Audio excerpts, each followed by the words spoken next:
Hello everybody, I'm back with another knife review. As you can see, I have an Emerson knife in front of me. Now before I begin, I would like to let you know that I'm blaming this knife purchase on a certain YouTube user who goes by the username of NYCDave212. If you guys have not seen any of his videos, look him up. He has excellent informative videos on Emerson knives in particular. He is a huge Emerson fan. So anyways, like I said, I'm blaming this on you, NYCDave212. So anyway, so let me give you a tour of this knife in particular. This is a CQC-7a, the non-wave version. And again, like I said, I bought this because of those videos. Now, before I begin, let's go ahead and give you some specs here.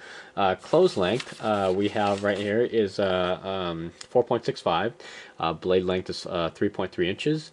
And overall, we have an 8-inch knife. It weighs in at 3.8 ounces, and it uses 154 cm. It's made in the USA. It has G10 handles, and it's a stonewash finish. And this one in particular is a spear point with a traditional V grind on it. All the other CQCs that I've seen online are Tonto styles with the chisel grind, which I'm not a very big fan of. But I'm glad they came out with something like this because I really love this blade shape. Anyways. Let's go ahead and get into it here. The first thing I like about this knife is the handle ergonomics. It feels very nice in the hand. It feels very solid, very rugged, like it's going to hold up to any kind of abuse you give it to. In fact, I have no doubt that this will outperform any knife I have in my collection.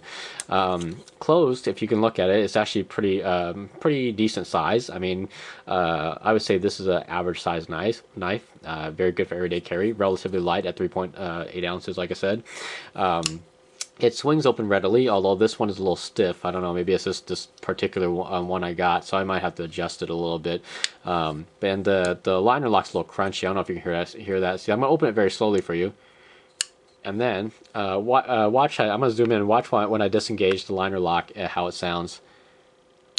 See, so, I mean, I didn't even open that fast and I did that, so. But it locks up very tight, like a bank vault. No blade play, left, right, or up and down. It features this nice thumb ramp on here with some good jimping on there. It's not as exaggerated as Spyderco's per se, but it's still there, and I like it. It's very nice. Your thumb locks in really nicely on there. There's a thumb disc. I'm not a huge fan of thumb discs, but in this case, I kind of like it because you can't put your thumb on top if you need some extra leverage for cutting downwards. This one has a combo edge on here, as you can see. It's very sharp from factory, so I've actually almost cut myself when I was opening this knife. At any rate, this is a liner lock, as you can see. What I do like is they have some excellent jimping on here, except for the fact that the G10 scale kind of shadow the excellent jimping, so it's not like your finger actually ever gets to use it.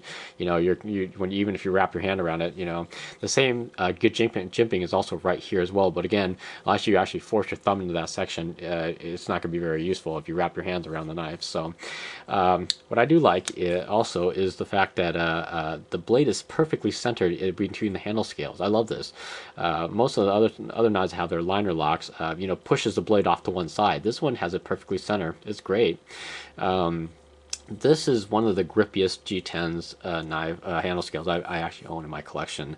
The first, and it's still the winner right by far, is still my Blackhawk Blades Hornet 2 and Point Man. This comes in at a very, very close second. I mean, when you have this knife in your hand, regardless whether you're wearing gloves or not, this is not coming out of your hand. It's very good. I highly like this a lot. Also, the bucket clip is actually removable, but not reversible, so it's not tapped anywhere else on this handle to allow you to do that. There's a lanyard hole. It's a very simple design. You know, you can notice there's only 3 screws holding the entire knife together, so that's what I like too. It's just simplicity, and it's just like tough build. Love it. The only other thing is just design aesthetics. I don't really like it when the tang kind of you know, sticks out of the handle here. Again, that's just my personal taste. It's not a deal breaker for me, but as you've seen in my other videos, I've always mentioned I always love it when these are just rounded out, or, you know, made it so streamlined and looks like it's perfect. But any rate, so again, that's just personal taste. So Let's see what else is on there. Let me zoom back out. Let's open up the knife here again. Now this one came in pretty stiff, so I can't even you know, flick it out just without a wrist flick. And even then, you saw I had to really try at it. So, but it's very nice. Now, oh, the other thing I forgot to show you here is the fact that lefties, you're gonna have a little hard time getting at the thumb disc. Now I don't know if you can see this, but the thumb disc is kind of it doesn't protrude past the handle scales. Righties, you have a very easy time because of the cutout right here, normally to access the liner lock, right? But the lefties, look at that, no cutout here, and because it's a disc and not like a thumb stud, it's a little harder to get to. You can get to it, but it's just for me, it's just a little weird because you got to really dig into it to get the knife to get some purchase on the thumb disc to get the knife to open up. So, but anyway, that's just you know, that's just a minor quibble. So, on an otherwise outstanding knife. So. Let me go and zoom back out here. Let's go and open this up and show you what this looks like next to a full-size Benchmade Griptilian. So I'll put that there, and look at that. It's basically the same size. So I think the Emerson has a slightly better handle real estate, whereas the Benchmade maybe have this like by a couple millimeters better, longer blade. But that's about it really. But otherwise, it's a great knife. It's basically virtually the same size.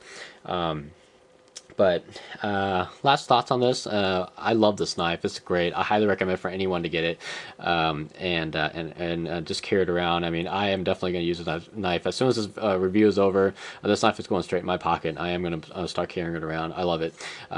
So it is a lot larger than the Mount Rainier I've been carrying, but hey, you know what? It's a small price to pay for something this great. So, at any rate, this has been my initial thoughts and a review on the Emerson CQC-7a non-weight version. For more information and better reviews and very, very precise reviews on Emerson knives and other great models, go ahead and check out NYCDAVE212, and his videos are just excellent. So, at any rate, aside from that, I'll catch you guys on the next review. Take care.